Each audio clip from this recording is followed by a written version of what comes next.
오늘 저는 신림동에 나왔습니다. 바로 이곳 신림동에 정말 가성비 넘치는 초밥집이 있다고 해서 회사랑이 찾아왔습니다. 보통 초밥을 먹으면 10개 정도에 만원 초중반에서 2만원 정도 하잖아요. 그런데 여기는 초밥 32개를 19,000원에 즐길 수 있다고 합니다. 심지어 생선의 초밥도 포함되어 있다고 하는데 과연 어떤지 회사랑이 솔직하게 리뷰해 보도록 하겠습니다. 그럼 영상을 통해 함께 보시죠.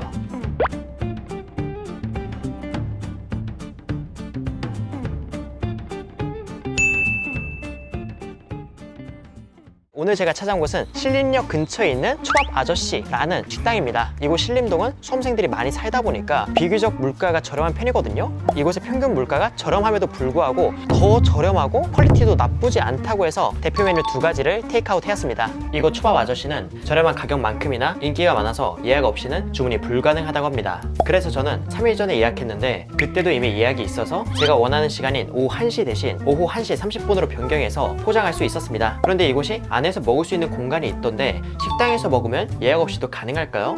여기서 먹는 분들도 있어요? 코로나 때문에 이제 안 받고 있어요. 아, 그렇군요. 네, 알겠습니다. 안녕히 계세요.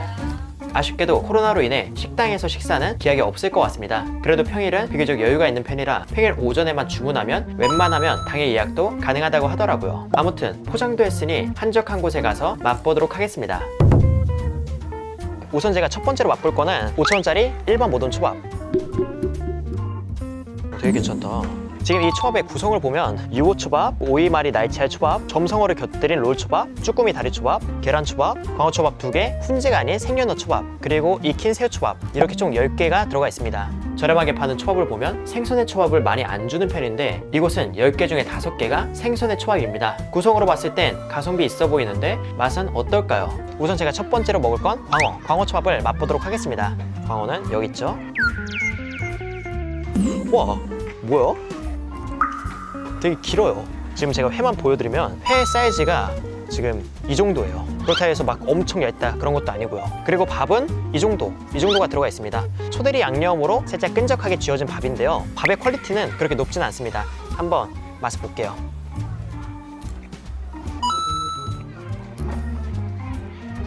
우선 그렇게 맛있는 초밥은 아니에요. 밥 자체는 단맛보다는 식초의 신맛이 많이 느껴지고요. 밥은 약간 떡처럼 조금 단단한 밥이에요. 찐득하고요. 그리고 회는 그렇게 얇지 않고 회의 질감이 많이 느껴지지만 화로회의 질겅질겅하고 좀 질긴 느낌? 이게 좀 많이 듭니다.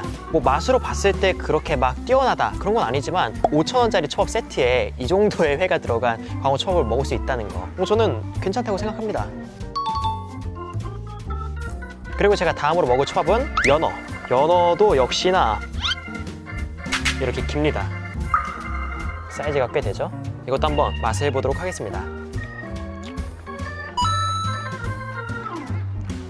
그냥 집에서 초밥이라는 걸 만들어보고 싶은데 흉내내서 만드는 듯한 그런 맛이에요. 전형적인 노포 스타일의 초밥으로 쥐는 것에 있어서 기술을 요하는 게 아닌 초밥의 모양을 만드는 것에 집중한 초밥이었습니다. 초대리 간 또한 식당에서 먹는 맛보다는 단맛이 덜하고 초맛이 더 강하게 느껴지는 게 집에서 개인이 만들면 이런 느낌이지 않을까 싶었습니다. 연어는 양념에 덮여 있어서 세세한 맛을 느끼지 못했지만 특별하게 비린내 없이 깔끔하고 기름짐의 고소함이 느껴졌습니다. 그리고 제가 다음으로 먹을 거는 점성어가 얹어진 롤초밥입니다. 안에는 오이랑 게맛살이 들어가 있습니다. 맛이 어떨지. 네, 일단 이 롤초밥은 일반 밥보다는 훨씬 더 나았어요. 안에 오이랑 맛살이 들어가 있어서인지 떡밥스러운 느낌이 조금 덜했다고 해야 될까요? 그리고 회는 점성어 회를 먹은 느낌이었어요. 그렇게 질기지도 않고 그렇다고 해서 과수성된 것도 아니었고요. 생선의 초밥을 어느 정도 먹어보니까 느낀 건데요. 대부분 오전에 작업한 화로를 사용하는 느낌이었습니다. 상황에 따라 약간 숙성이 될 수도 있겠지만 거의 화로에 가까운 식감이라고 해야 될까요? 이곳 초밥 아저씨는 저렴한 가격에 생선의 초밥을 즐길 수 있다는 게 가장 큰 매력이 아닌가 싶었습니다. 이제 일반 모든 초밥을 어느 정도 먹어봤으니까 다음 초밥 세트로 넘어가 보겠습니다. 그리고 제가 다음으로 먹을 건 오늘의 메인이라고 볼 수 있겠죠?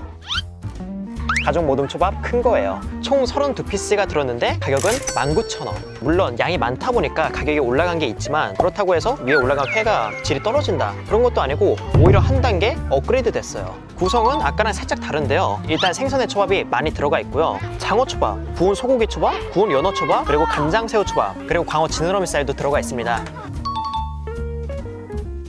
그런데 여러분들이 지금 이렇게 봤을 때 체감이 안 될 수도 있을 것 같아서 제가 따로 준비한 게 있습니다. 네, 지금 이렇게 도마에다가 옮겨보았습니다. 도마에 옮겨보니까 양이 확실히 체감이 되는데요. 보면 생선의 초밥들은 긴 꼬리 초밥이라고 불리는 것처럼 회를 이렇게 길게 썰어주었어요. 앞서 먹은 구성과 겹쳐지는 게 꽤 있는데요. 이번에는 모든 구성에만 있는 초밥 몇 가지만 맛보도록 하겠습니다. 제가 이번에 먹을 초밥은 구운 소고기를 얹은 롤초밥. 한번 맛을 볼게요.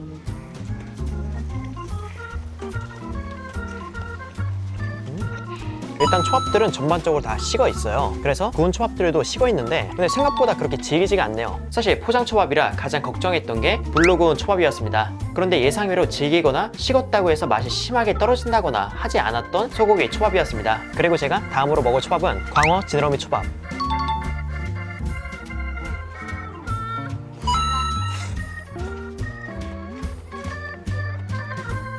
그냥 활어를 잡자마자 바로 초밥으로 만들어준 것처럼 상당히 활어 느낌이 많이 묻어있는 초밥이었어요. 그냥 작은 광어에 지느러미 회를 초양념한 밥에 얹어 먹은 느낌이었습니다. 지느러미의 고소함과 오독오독한 식감이 느껴졌으며 회가 길어도 두께감이 덜해서 맛보다는 시각적인 만족이 더 컸던 초밥이었던 것 같습니다.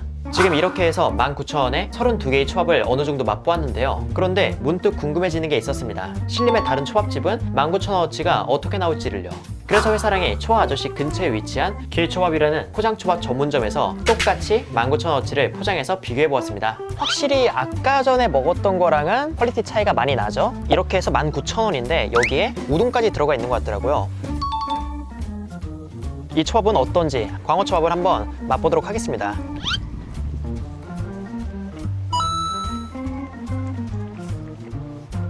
지금 이게 총 15피스에 19,000원이거든요. 그런데도 회가 두툼하고 나름 퀄리티도 있고 이쪽 신림이라는 지역 특성상 어떤 걸 먹든 간에 가격 대비 가성비는 있는 것 같습니다. 맛은 아까보다는 조금 더 밸런스 잡힌 신맛과 단맛 적당히 느껴지고 회도 두툼해서 일반적으로 초밥 좋아하시는 분들이 맛있게 먹을 만한 초밥이었어요. 근데 가격적으로 15,000원에서 2만 원 초반대 가격이기 때문에 신림에 있다고 해서 모든 초밥집들이 가격적으로 접근성이 뛰어나다 그런 건 또 아니네요. 신림이 다른 동네에 비해 같은 가격 대비 양이나 퀄리티는 더 좋았습니다. 하지만 초밥 아저씨만큼 초밥이라는 음식의 접근성이 높진 않았습니다. 아마 그런 점 때문에 초밥 아저씨의 인기가 많은 게 아닌가 싶었고요. 더 큰 꿈을 위해 돈을 아껴가며 공부하는 분들께 오아시스 같은 곳인 초밥 아저씨. 하지만 보편적으로 맛있는 초밥보다는 횟집 사장님이 서비스로 쥐어주는 듯한 노포 스타일의 초밥으로 호불호는 있을 것 같습니다. 그래도 낮은 가격대와 알찬 구성, 긴 꼬리 생선의 초밥을 맛볼 수 있다는 게 가장 큰 메리트라고 생각했습니다. 지갑은 가벼운데 회랑 초양념을 곁들인 음식이 먹고 싶다면 초밥 아저씨의 음식을 드셔보시는 걸 추천드립니다. 단 캐주얼 초밥집을 즐겨 다니시는 분들께는 좋은 경험 정도가 되지 않을까 싶은 초밥이었습니다. 그리고 짐 초밥보다는 롤이 떡같은 느낌이 덜해서 이곳의 캘리포니아 롤을 드셔보시는 것도 괜찮을 것 같습니다. 이렇게 해서 회사랑은 인사드리도록 하겠습니다. 그럼 여러분들 안녕.